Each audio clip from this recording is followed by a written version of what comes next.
ברוך אדוני המבורא לעולם ועד. ברוך אתה אדוני אלוהינו מלך העולם, אשר בחל בנו מכל המין ונתן לנו את תורתו.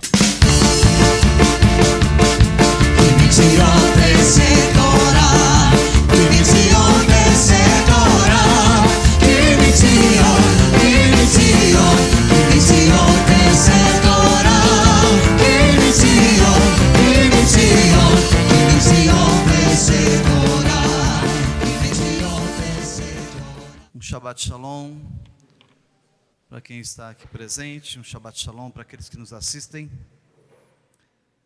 as pessoas que estão nos adicionando, tanto via Facebook quanto YouTube, que as bênçãos de Hashem possam ser convosco, pela graça e misericórdia do Todo-Poderoso, bendito seja, que nos proporciona mais uma vez estarmos aqui, nesse Shabbat, em mais uma porção. A porção desta semana é a porção Vayetze. Eu creio que eu serei bem objetivo, vou tentar ser o mais rápido possível.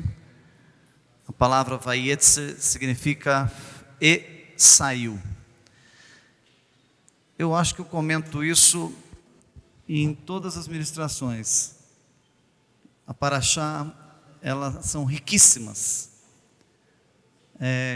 Quando você vai estudá-las, elas abrem ramificações gigantescas.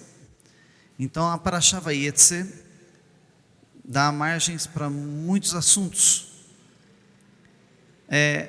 Quando fala Vayetze e saiu, só aqui já dá uma gama gigantesca de comentários, porque está falando do nosso patriarca, um tzadik, um homem respeitadíssimo dentro da Torá, Yaakov. Yaakov tinha uma centelha divina, uma essência divina sobre ele. E por que temos uma parashá que o tema é e saiu? Um homem dessa magnitude em santidade, ele não podia tirar os pés da terra de Israel. A terra é santa, o Eretz Israel é santo. Ele não podia tirar os pés da terra, ele não podia sair. E de repente, no meio do percurso da sua vida, aparece uma porção em que diz Yaakov Vayetze. Yaakov saiu. Muitos rabinos dizem que isso faz menção à saída do povo da terra, onde eles se dispersaram, para agora começarem a retornar. Então existem muitos parâmetros proféticos dentro desta parashá. Eu escolhi um peculiar. Eu gosto de detalhes que aguçam a nossa curiosidade. Como estudioso da Torá, eu sou apaixonado pelos códigos bíblicos. Vayetze, e saiu. Então vamos entender um pouquinho essa parashá, que você vai sair daqui com um conhecimento hoje único. Eu creio que o que você vai ouvir aqui nessa tarde, eu creio que você nunca ouviu na sua vida. Eu passei o dia procurando do Senhor e orando, pedindo para Hashem me dar entendimento e interpretação dos textos.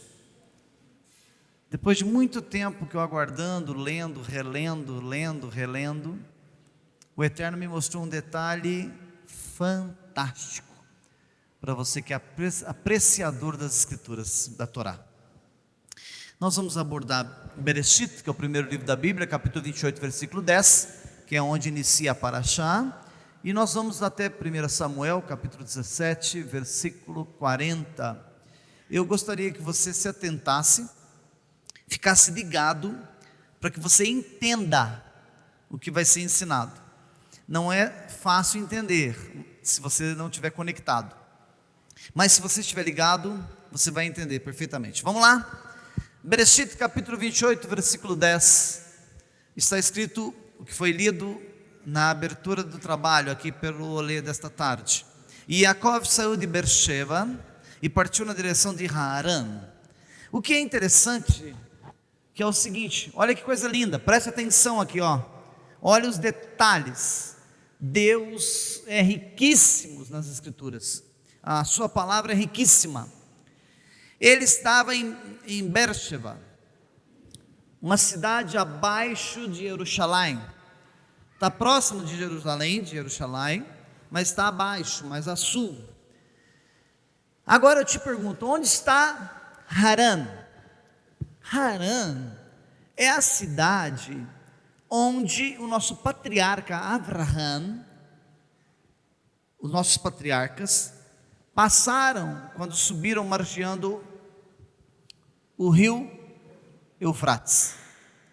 Tera, o pai de Abraham, ficou parado em Haran, lá na cabeceira do Eufrates. Então, pensa comigo. Yaakov, um homem que tinha uma centelha divina, um tzadik, um patriarca, que não podia sair da terra de Israel, ele pega e sai da terra de Israel, não pode falar sobe, desce para Haran, para um lugar pagão. Como que alguém em santidade podia estar caminhando para um lugar pagão? Haran, uma cidade onde Tera vendia as estátuas de deuses. Olha só como é interessante isso. Agora, o percurso aqui é de quase 750 quilômetros.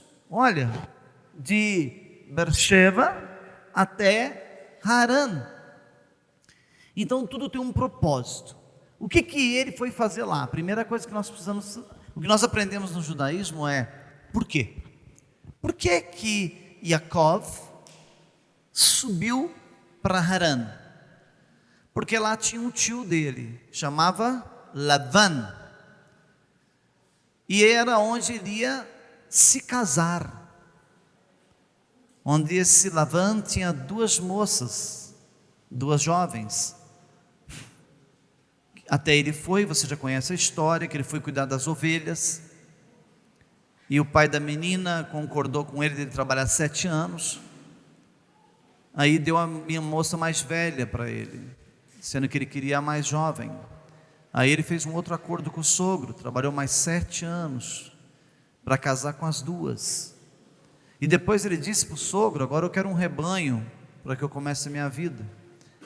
Aí o sogro diz, eu só te dou as ovelhas que saírem com listras, pintadas, malhadas. E olha que para nascer ovelha listrada e malhada, só a misericórdia, que elas nascem todas branquinhas.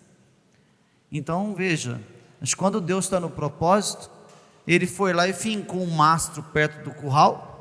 As ovelhinhas olhavam para o mastro, as ovelhinhas quando nascia tudo coloridinha da cor do mastro, tudo com as manchinhas pretas. Foi até um certo ponto que o sogro chega e fala, peraí, nunca nasceu ovelha malhada aqui, foi só eu te fazer a promessa, só começou a nascer malhada, vamos parar com esse negócio, vai me quebrar. Então esse percurso de sair de Beersheba até Haran, ele, quando começa a se deslocar, pertinho aqui, ó, Beersheba está aqui e Jerusalém está aqui, ó, pertinho aqui, talvez tenha o que aqui, 40 quilômetros, talvez, uns 40, 50 quilômetros, talvez, não sei, aproximadamente. No que ele anda, esses 40 quilômetros, digamos que seja 40, 30, é bem perto, ele encontra uma planície, que a história já é conhecida. O ano que passou, eu narrei que ele parou para dormir, e no que ele parou para dormir, ele teve uma visão. Eu não vou trabalhar em cima da visão, não vou trabalhar naquela revelação que nós tivemos anteriormente, mas eu quero trabalhar em 2 outros parâmetros. Presta atenção aí, ó. Bereshit capítulo 28, versículo 12, diz assim: ele sonhou que ali, diante dele, havia uma escada apoiada no solo, e seu topo alcançava o céu. E os anjos de Hashem subiam e desciam. Olha que interessante que são as escrituras. Preste atenção, porque só aqui já passou uma porção de coisa desapercebido. Você não viu, não se apercebeu. Sonhou que diante dele havia uma escada apoiada no solo, e seu topo alcançava o céu. E os anjos de Hashem subiam e desciam por meio dela. Qual que é a pergunta no judaísmo? Por quê? Por que subiam e desciam? Será que os mesmos anjos subiam e os mesmos desciam? Será que subiam uns e desciam outros? Sabe o que é lindo nas parashiot?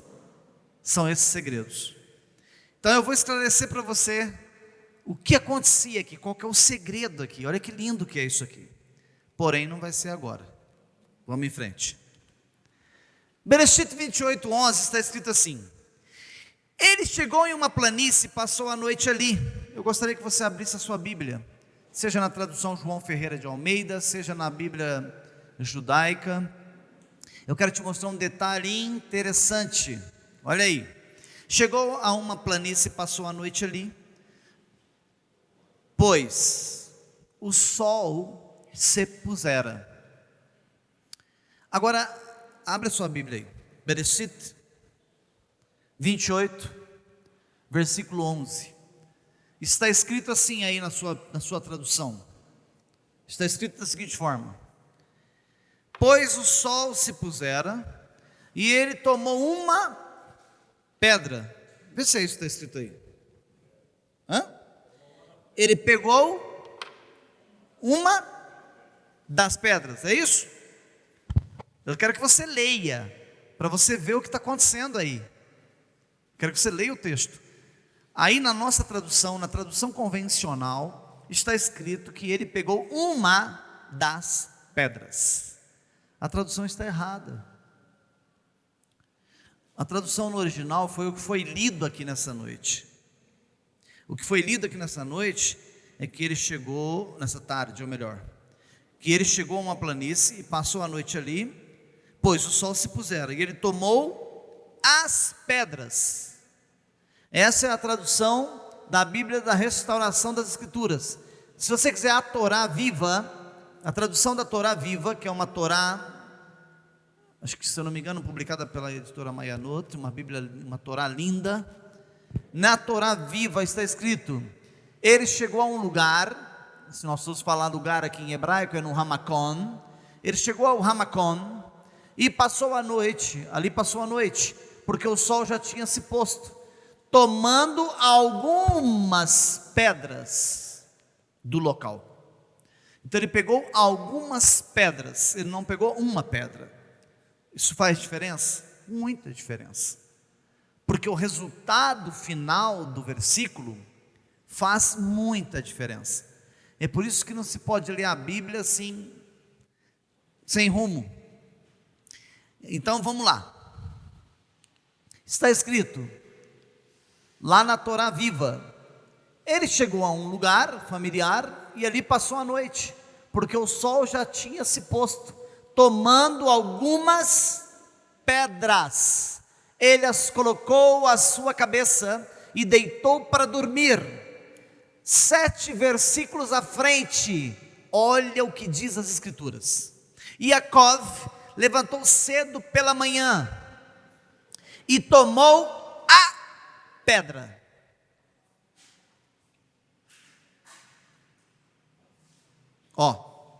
Que havia colocado sobre sua cabeça, ele ergueu-a como um pilar e derramou óleo no seu topo. Me diga, ele pegou as pedras ou a pedra?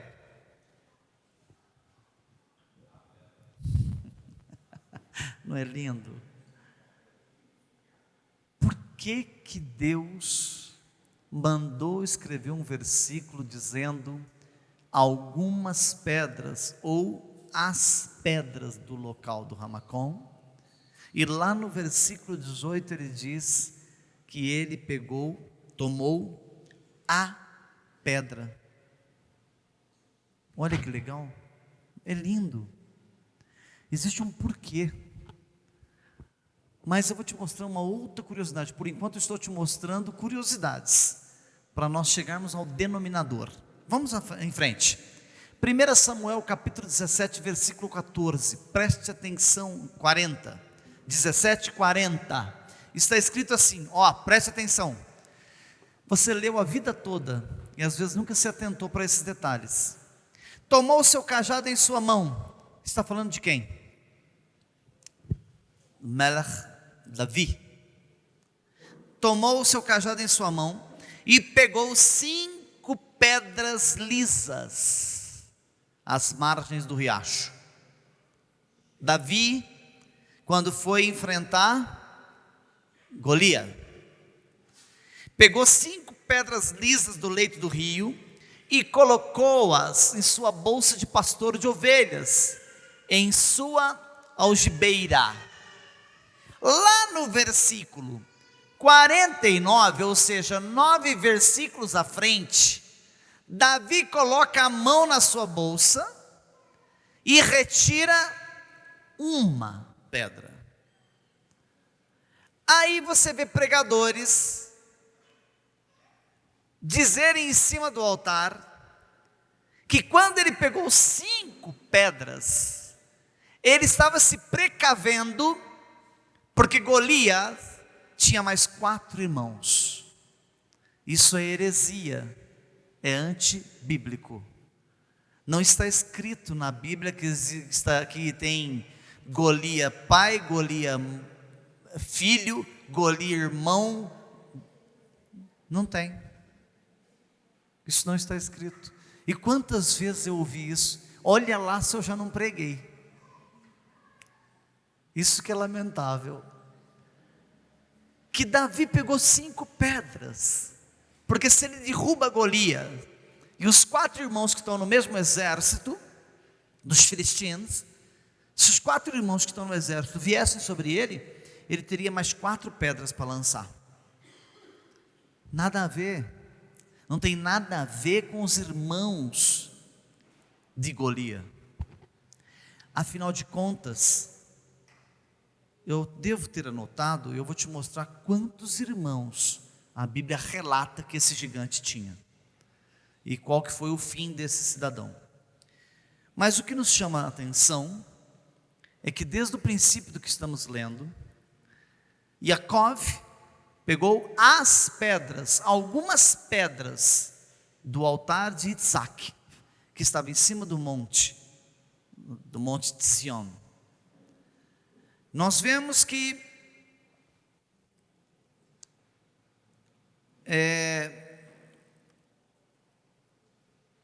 Davi pega 5 pedras lisas no leito do rio, e quando ele põe a mão na sua bolsa, ele retira apenas uma pedra. E quando Yaakov acorda pela manhã, que ele vai retirar as pedras que ele dormiu com a cabeça sobre elas, ele tira no singular, ele remove a pedra. Por que começa no plural e termina no singular? Por que começa com 5, com 6, com 4, com 7 e sempre termina com uma? Olha que legal as escrituras, é muito interessante isso, é muito profundo.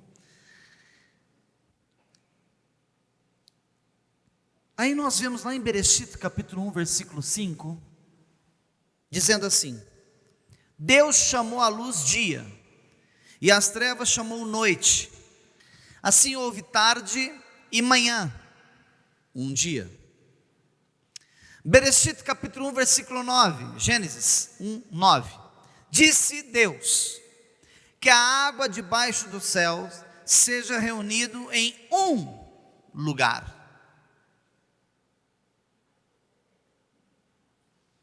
Nós temos mares e mares, mas o Senhor fez questão de usar no singular. Bereshit capítulo 2, versículo 24. Diz assim as escrituras: esta é a razão de o homem deixar pai e mãe e se unir à sua mulher, e eles se tornarão uma carne. Então Deus simplifica vários aspectos da vida, física, espiritual, material. Ele resume aquilo que é múltiplo em um. E é essa essência que eu quero trazer de Vayetze. Vamos começar a traduzir agora. De tudo que eu falei lá para trás, eu quero que vocês prestem atenção agora no resultado. Agora é o resultado da soma. Olha que interessante que é o Sod. O interessante que é os Midrashim. As correlações e como que Deus fala conosco através da sua palavra. Começando por Bereshit capítulo 1, versículo 5, eu optei de começar de trás para frente, porque eu deixei a essência de Jacó por último. Deus chamou a luz dia, e as trevas ele chamou noite. Assim houve tarde e manhã.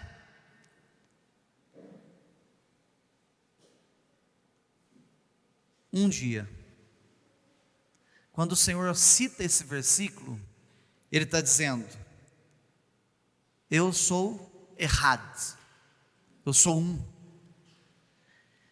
O meu errado está na dimensão do tempo. Noite é um tempo, manhã é outro tempo. Então o errado do eterno na dimensão do tempo, ele está dizendo: eu sou errado, eu sou um. Olha, na criação ele se identificando, ele conversando com a gente, se identificando. Já em Bereshit 1:9, ele disse, Deus disse, que a água debaixo do céu seja reunida em um lugar. Ele disse: eu sou o errado, e o meu errado está na dimensão do espaço, ou seja, tudo que existe, todo o universo é um comigo. Por isso ele disse, ele usou a água para dizer que a água está reunida, os mares estão reunidos em um lugar. Ele está dizendo, a minha essência, o meu errado, a minha Shekhinah, está em tudo, está no espaço, dimensão. Quando nós vamos para Bereshit 2:24, ele diz, e esta é a razão de o homem deixar o pai e mãe, e se unir à sua mulher, e eles se tornarão uma carne. Ele está dizendo, eu estou na dimensão humana. Quando eu uno o homem com a mulher, eu estou dizendo que eu sou um. Olha como que Deus é fantástico. Em tudo que Ele criou, Ele apresentou a identidade dEle. Ele apresentou o que Ele é, a unidade. Então, o errad do eterno, quando disse que o homem se casa com a sua mulher e se torna uma só carne, o errado do eterno está no nosso matrimônio. Por isso que tudo é muito sério. Por isso que o matrimônio é muito sério. É por isso que todas as dimensões materiais, físicas, espirituais, são muito sérias. Porque a essência do errado, do eterno, está em todas as dimensões. Agora olha que legal, olha que coisa interessante. Já em Bereshit capítulo 28, versículo 11... vamos começar a traduzir agora os detalhes. Ele chegou a uma planície, passou a noite ali, pois o sol se pusera. Ele tomou as pedras daquele lugar para dormir. Mas lá em Bereshit 28, 18, diz, Jacó levantou pela manhã cedo e tomou a pedra.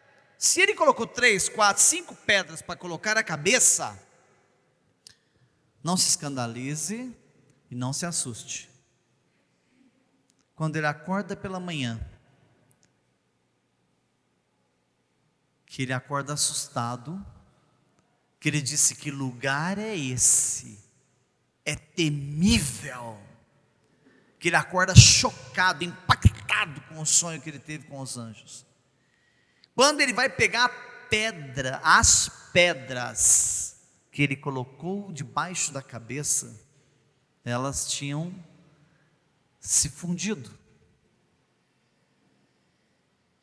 É chamado aqui da fusão das pedras. Só aconteceu com os homens que tinham a essência da faísca divina.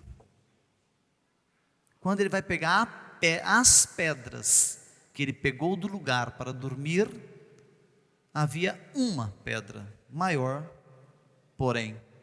Tanto que, se eu pego uma pedrinha redonda pequena, fica difícil de eu fazer uma coluna com ela. E o que ele fez? Olha a termologia.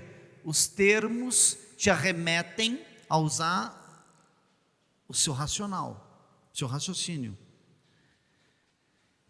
Ele tomou a pedra que havia colocado sobre sua cabeça e a ergueu como um pilar.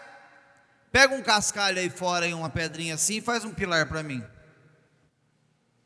Então, quando ele colocou as várias pedras para dormir, pela manhã havia tido uma fusão ali, que ele pega aquele bloco e coloca de pé e se torna um pilar. E o que era esse pilar? Esse pilar não é nada mais, nada menos do que o marco de onde seria construído o Beit HaMikdash. Ali seria erguido o templo de Hashem. Em cima da pedra, Even Shemitah. Então ele levanta a primeira coluna do templo com as pedras que se fundiram na noite que ele estava dormindo.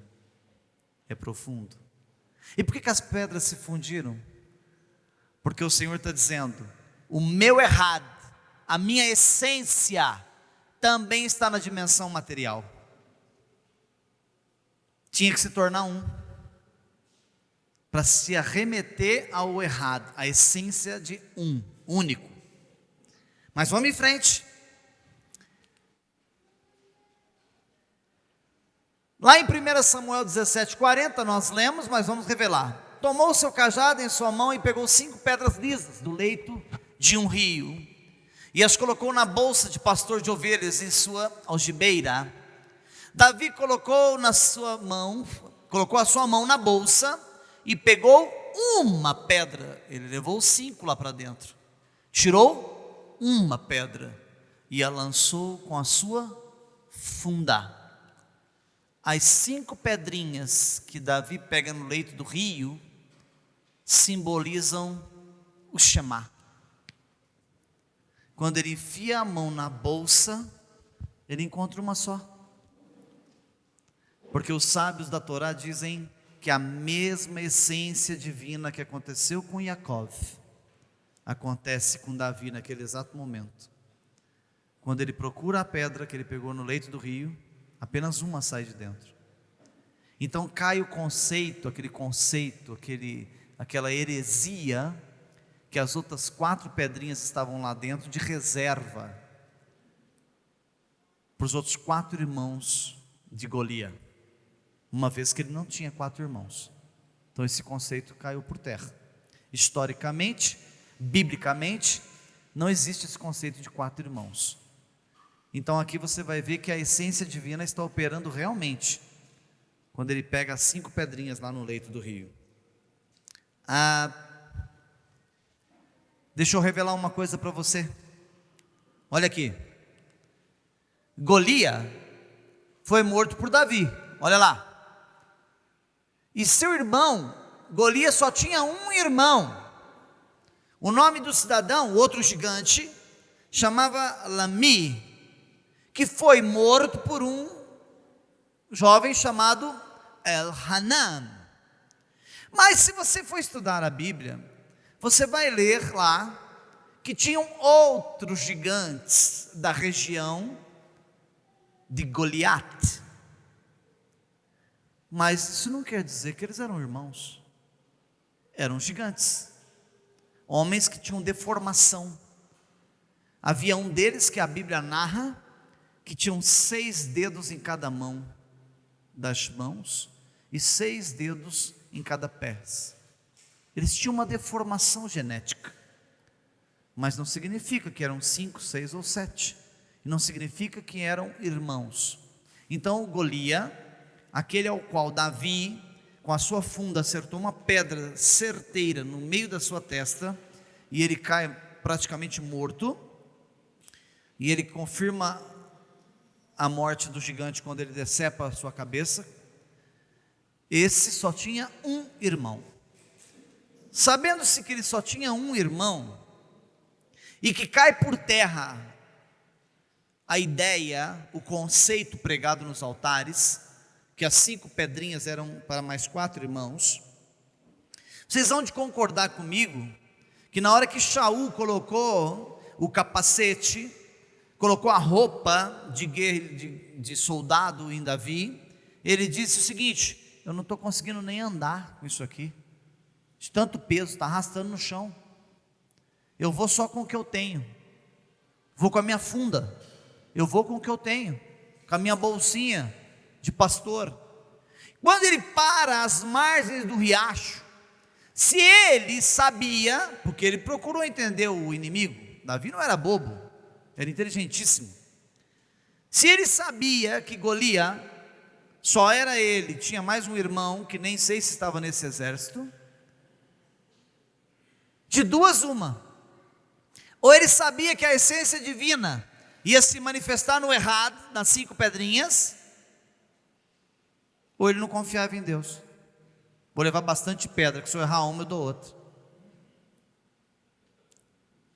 E eu posso te garantir uma coisa: a segunda hipótese não existe.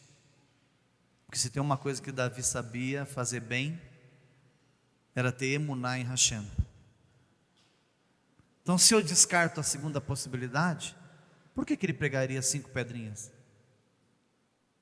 Porque a glória de Hashem ia se manifestar nesse processo. Ok? É lindo, é bonito demais, não é? Dá um nó no cérebro, né? Você está tentando entender aí, está difícil, né? Está dando um nó. O Tico brigando com o Teco, né? Os dois estão se pegando lá dentro. Você está tentando entender, mas você vai ficar mais chocado com o que você vai ouvir agora. Olha que legal. De manhã bem cedo, Lavan levantou-se. Eu falei aqui no começo o seguinte: Jacó sonhou que ali diante dele havia uma escada apoiada no solo, e seu topo alcançava os céus, e os anjos de Hashem subiam e desciam. E eu fiz a seguinte pergunta no começo para vocês: será que os que subiam eram os mesmos que desciam? Será que eles estavam simplesmente subindo e descendo? Brincando na escada? E aí galera, vamos subir todo mundo! Vamos descer! Será que os anjos estavam subindo e descendo, divertindo-se na escada? Por que a Torá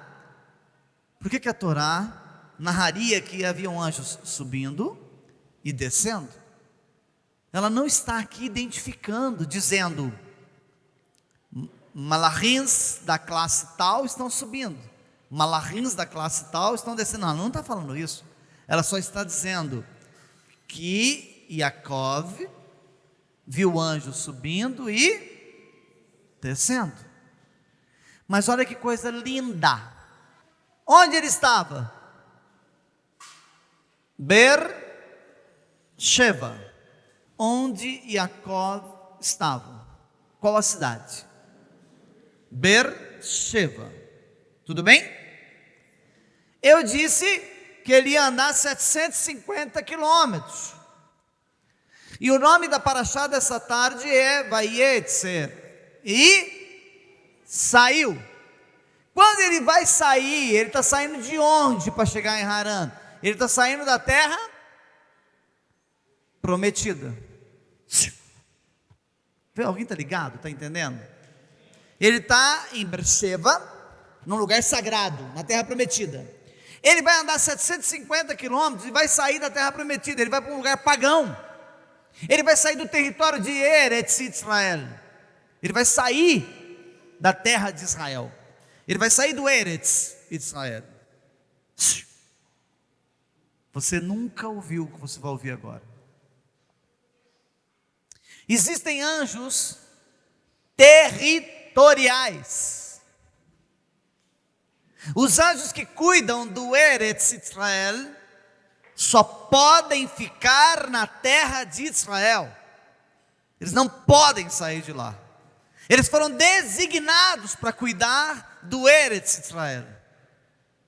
Como ele estava numa jornada para sair de uma terra santa para uma terra pagã, os anjos que andavam com ele, os guardiões de Eretz Israel, o deixaram e subiram. E foram mandados outros guardiões que podiam sair da terra prometida com ele.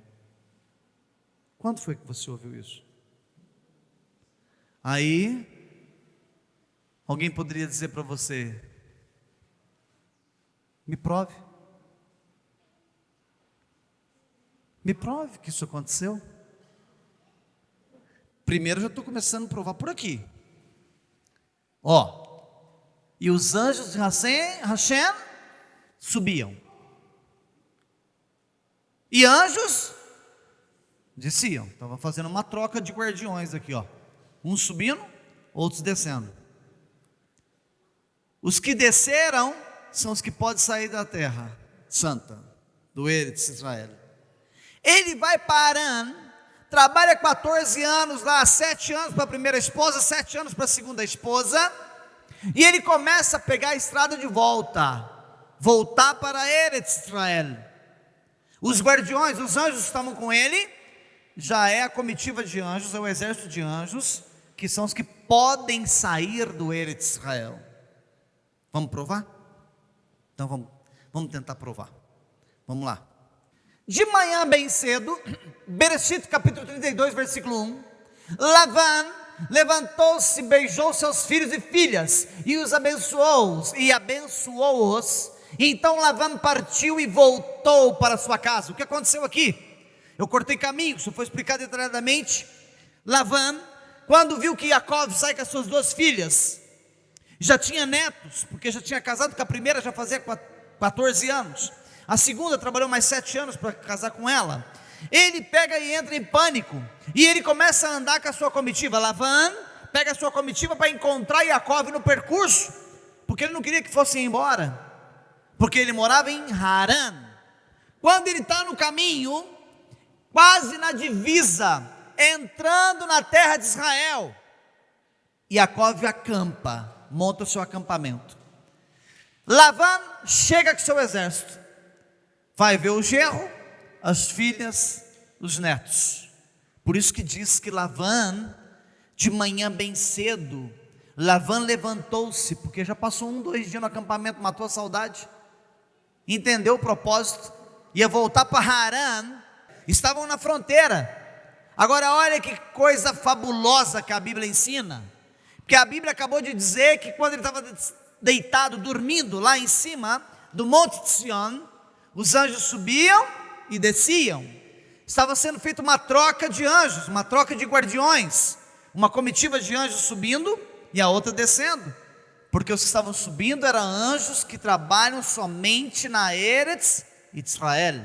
Agora eu vou provar que isso é real. Olha lá que coisa linda, olha que coisa interessante. 32:2, e Jacó continuou seu caminho, começou a entrar na terra, começou a entrar no Eretz Israel, saiu da região de Harã, da terra pagã, e entra na terra santa. Quando ele entra na terra santa, e os anjos de Deus o encontraram. Para encontrar é porque não estava com ele. Aqueles anjos que lá em cima do monte subiam a escada e os outros desciam, quando ele pisa no Eretz Israel, os anjos dizem para ele: agora o território é nosso, quem cuida é nós. Aqueles que desceram na escada agora sobem, porque nós já descemos. É lindo. Tem uns aí que estão chocados. É perfeito demais, é lindo demais. Olha lá que coisa fantástica. Quando Jacó viu-os, foi o sinal. Ele disse: este é o acampamento de Hashem. Eu já estou pisando em terra santa, porque os guardiões já desceram para me encontrar. Ele já viu a diferença dos anjos. Olha que perfeito, que perfeito, é perfeito. Então ele sonhou que ali diante dele havia uma escada apoiada no solo, e seu topo alcançava o céu. Lá em Bereshit 28:12, e os anjos de Hashem subiam e desciam por meio dela. É perfeito, perfeito, simplesmente incalculável. Eu nunca imaginei na minha vida que podia estar sendo feita uma troca de anjos ali em cima do Monte Sião, e que os anjos territoriais, aqueles que trabalham dentro da terra de Israel, não podem sair do seu território. Os anjos que trabalham sobre Israel, eles permanecem lá eternamente protegendo a terra. Então, como Jacó, um patriarca, um homem com uma centelha divina, um homem, um tzadik, que não podia sair da terra prometida, quando ele precisou sair, teve que trocar os guardiões, os seus anjos, aqueles que cuidavam dele, tiveram que ser feita a troca, para que ele pudesse viajar por uma terra pagã, com anjos que trabalham em terras estrangeiras. Interessante isso. Isso significa que, se você estiver em Israel amanhã passeando por lá, os anjos te acompanharam até o aeroporto. Mas quando você passa o aeroporto para dentro, quem cuida de você são os anjos da terra de Israel. Olha que legal que é isso no campo espiritual. Quando você volta para o embarque, um fala para o outro: está entregue, hein? Nossa parte nós fizemos, leva de volta isso lá para Franca. Isso é lindo no campo espiritual. A gente brinca assim, mas é muito sério, é muito fantástico. As coisas do céu são incalculáveis. Você não consegue imaginar algo parecido com isso. Isso nunca subiu ao nosso coração. É muito bonito. Baruch Hashem. Eu disse que seria bem objetivo, mas é uma curiosidade muito bonita. Eu achei muito interessante como que Deus trata e cuida dos seus nos mínimos detalhes.